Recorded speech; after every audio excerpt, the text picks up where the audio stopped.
Hey there, how's it going? Coming to you from a pretty windy day in Costa Rica.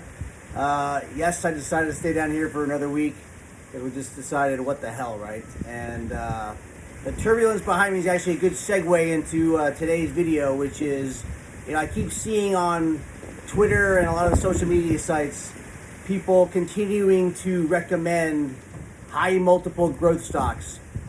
And we're talking stocks that trade at 10, 20, 30, sometimes 40 plus times sales, not earnings, but sales.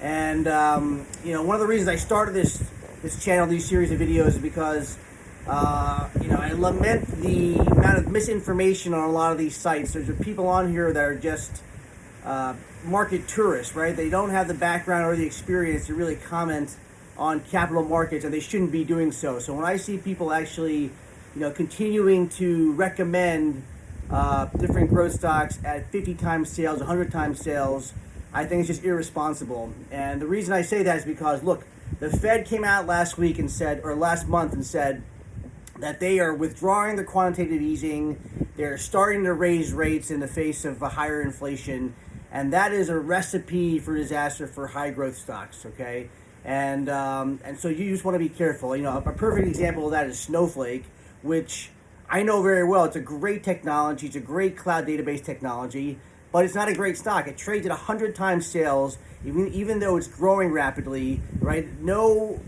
time in history have you seen a company at 100 times sales actually give an attractive return for their investors.